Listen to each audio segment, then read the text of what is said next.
اعوذ باللہ من الشیطان الرجیم بسم اللہ الرحمن الرحیم الحمد للہ رب العالمین صلی اللہ علی محمد وآلہ الطاہرین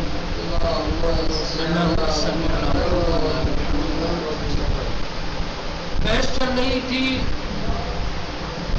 حفظ و کتابت حدیث کے سلسلے میں عصر پیغمبر میں کس طریقے سے پیغمبر نے اپنے ساتھیوں کو حدیث کو یاد کرنے اور اسے تحریر کرنے اور رقم کرنے اور لکھ کر اس کی حفاظت کے لیے تاکید کی ہے۔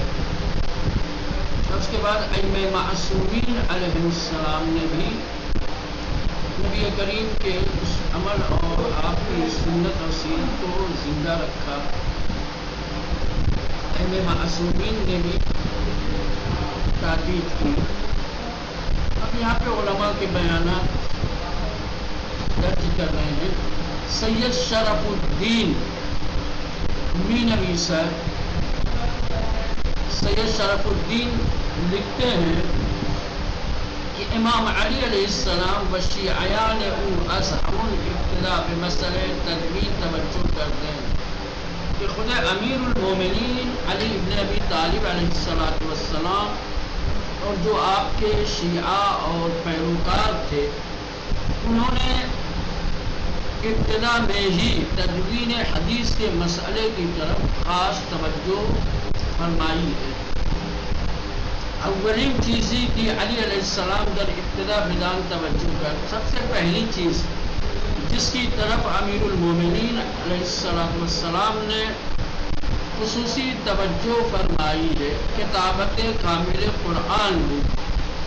قرآن کو مکمل طریقے سے لکھنا تھا، قرآن کی کتابت تھی۔ پس از وفات پیغمبر آندہ بالحسب نزولت تدوین کر نبی کریم کی وفات کے بعد امیر المومنین علیہ السلام نے قرآن کے نزول کے اعتبار سے قرآن کی تدوین کی۔ جس ترتیب سے آیتیں اتری تھی نازل ہوئی تھی پھر اسی ترتیب کے ساتھ امیر المومنین علیہ السلام نے قرآن کو تدوین کیا تھا، لکھا تھا۔ و عام و خاص و مطلق و مقید و محکم و متشابہ آن کا ذکر کر، اور جو بحث علوم قرآن سے متعلق ہے جیسے عام و خاص ہے، مطلق و مقید ہے، محکم متشابہ ہے، ان تمام چیزوں کو امیر المومنین علیہ السلام نے اس میں درج کیا تھا، اس کو ذکر کیا تھا۔ کون سی آیت عام ہے، کون خاص ہے، کون مطلق ہے، کون مقید ہے، کون محکم ہے، کون متشابہ ہے، ان تمام باتوں کو ذکر کیا تھا۔ بعد از تالیف آن، اور جب قرآن کی تالیف مکمل ہو گئی، جب قرآن کو تدوین کر لیا، لکھ لیا، بتالیف کتابی برائے فاطمہ پرداخت، جناب سیدہ کے لیے کتاب کی تالیف کا کام شروع کیا کہ نزد اولاد آنہا بے صحیفہ فاطمہ شہرت داشتے، کہ جو فرزندان فاطمہ کے نزدیک صحیفہ فاطمہ کے نام سے مشہور ہے۔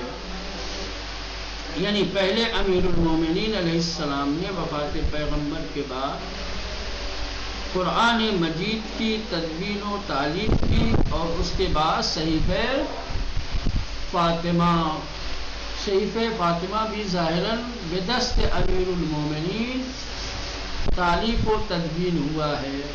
پس از آن پھر اس کے بعد کتابی دردیات نوشت، فقہ کا ایک باب ہے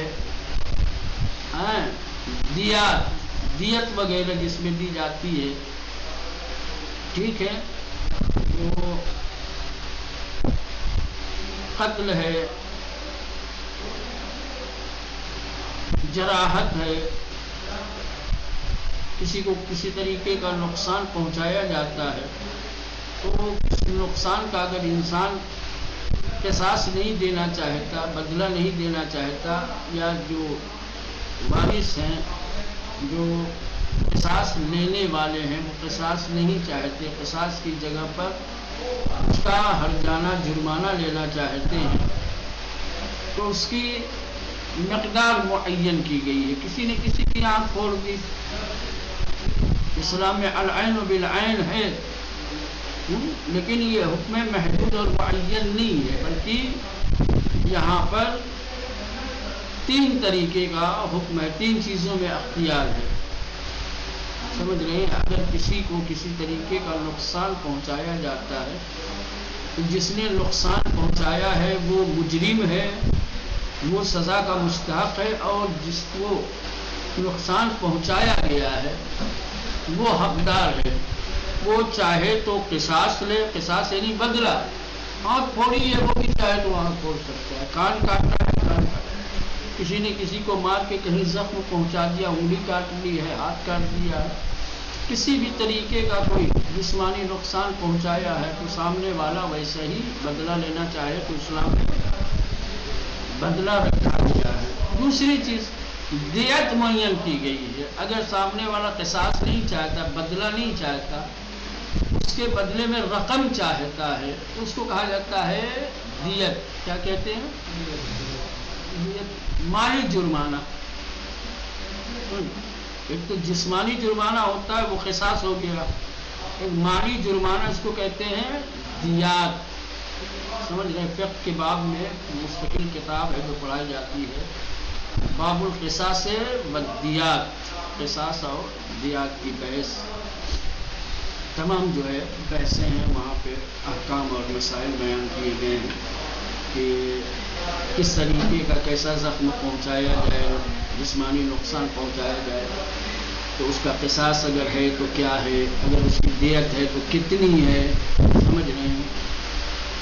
یا معاف کرنا چاہے تو معاف بھی کر سکتا ہے۔ تو بصورت امیر المومنین علیہ السلام نے صحیفہ فاطمہ کی تدوین کے بعد ایک کتاب لکھی باب دیات میں، کہ جس کو صحیفہ کہا جاتا ہے، ٹھیک؟ و ابن سعد آمدہ در آخر کتاب معروف الجامع، اور ابن سعد نے اسے مشہور و معروف کتاب الجامع میں ذکر کیا ہے، با ذکر سند از علی نقل کر دیا، سند کے ساتھ امیر المومنین علیہ السلام کی ذکر کیا ہے۔ جامع ایسی کتاب ہے جس میں بہت ساری کتابوں کو اکٹھا کیا گیا ہے، سمجھے؟ یا بہت ساری کتابوں کا جس میں ذکر کیا گیا ہے، تو اسی کتاب جامع میں امیر المومنین علیہ السلام کی اس کتاب کا بھی سند کے ساتھ ذکر ہے۔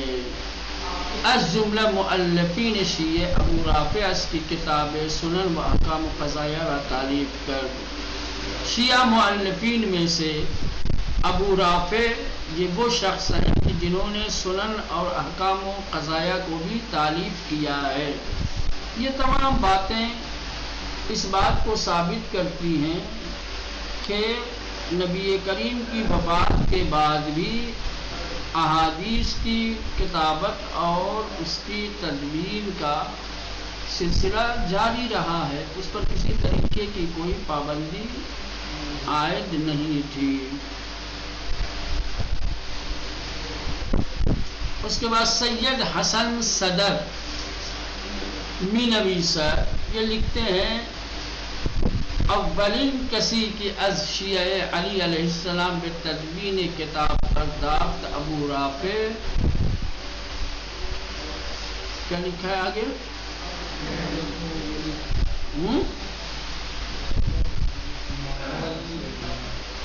معلّہ ہے کیا؟ کہاں ہے؟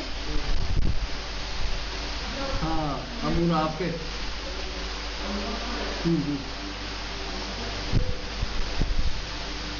چلیں، شیعیان امیر المومنین علیہ السلام میں سے سب سے پہلے شخص جس نے کتاب کی تدوین کی وہ ابو رافع ہیں.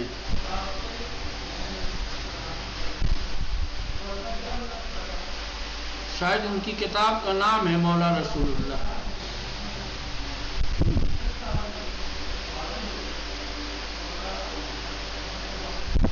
یا ابو رافع مولا رسول اللہ.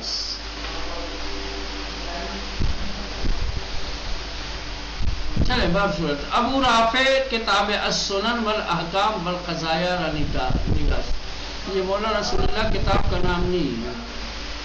چلے یہ اصحاب پیغمبر میں سے ہیں، رسول خدا کے چاہنے والے. مولا سے مراد یہاں دوست اور چاہنے والے. ٹھیک ہے، رسول خدا کے صحابی میں سے ہیں، نبی کریم کے دوستوں میں سے ہیں.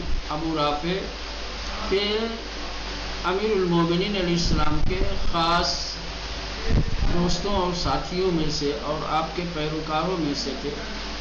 ان کا شمار شیعیان امیر المومنین میں ہوتا تھا. انہوں نے کتاب لکھی السنن والاحکام والقضایا. و پسرش نیز کے دوستداران علی ابن ابی طالب علیہ السلام بود کتابی دربارے وضو و نماز و سائر ابواب فقہ تالیف کرد.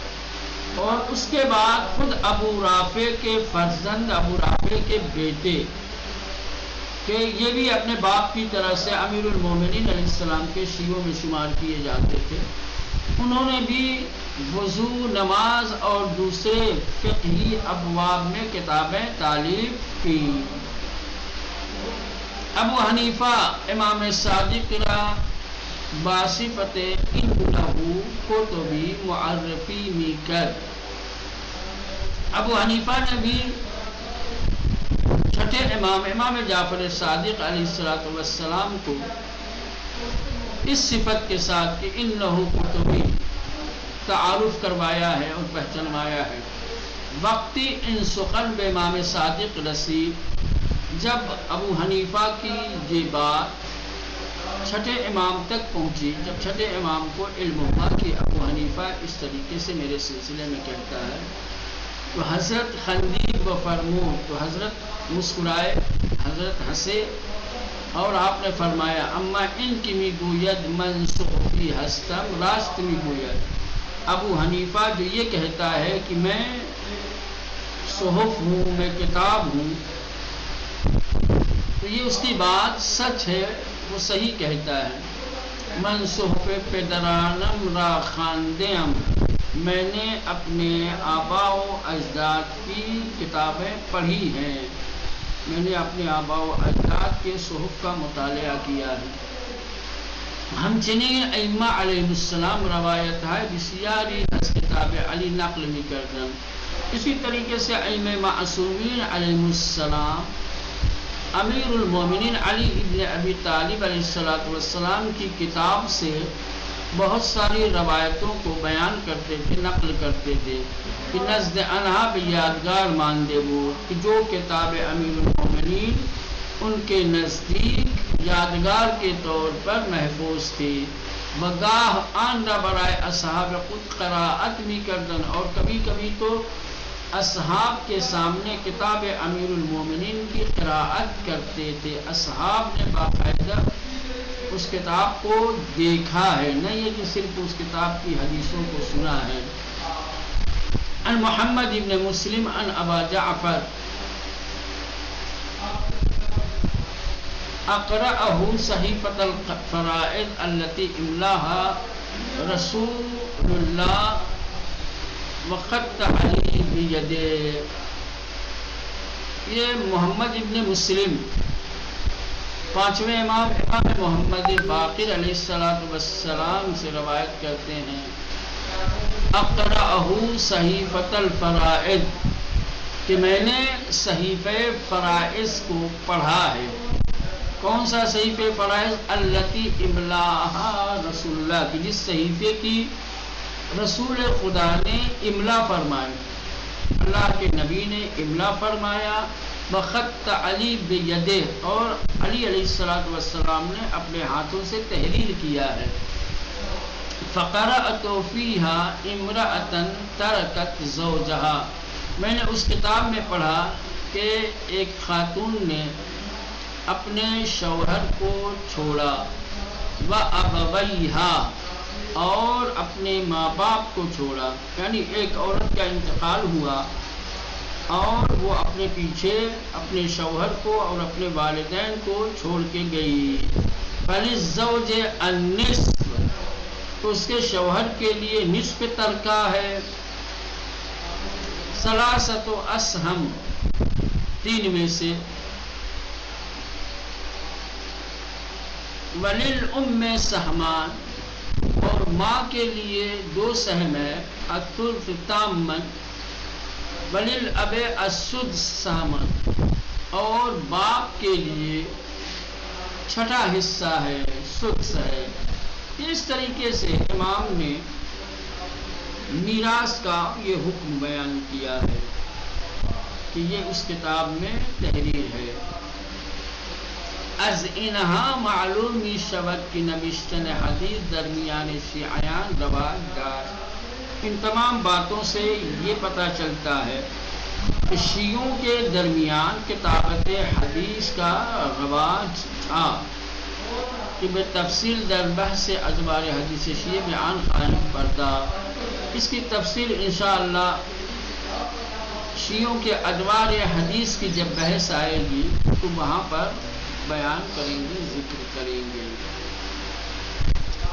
اما درمیان اہل سنت پس از رہتے رسول خدا تا مدتی کتابت متوقف گشت، تو ابھی تک آپ نے دیکھا کہ شیعوں کے درمیان کتابت حدیث کا رواج تھا، سلسلہ تھا، لیکن اہل سنت کے درمیان رحلت پیغمبر کے بعد کچھ مدت تک کتابت حدیث کا سلسلہ متوقف رہا، رکا رہا۔ بعض کتابت جلوگیری میں شد، اور کتابت حدیث سے منع کیا جاتا تھا، روکا جاتا تھا، اس پر پابندی لگائی جاتی تھی۔ بررسی ان پدیدے، اس واقعے کی تحقیق اور بررسی، ریشہ اس کی جڑ کیا ہے، و زیانہا یش، اور اس کا نقصان کیا ہوا، در فصل بعد باز خواہم گو، آنے والی فصلوں میں بیان کریں گے کہ کس طریقے سے منع کیا گیا، کس طریقے سے روکا گیا، روکنے کی وجہ کیا تھی، پابندی عائد کرنے کی کا سبب کیا تھا، احادیث کی کتابت پر جو پابندی لگائی گئی اس پابندی کے نقصانات کیا ہوئے ہیں، ان تمام باتوں کو آنے والی فصلوں میں انشاءاللہ بیان کریں گے۔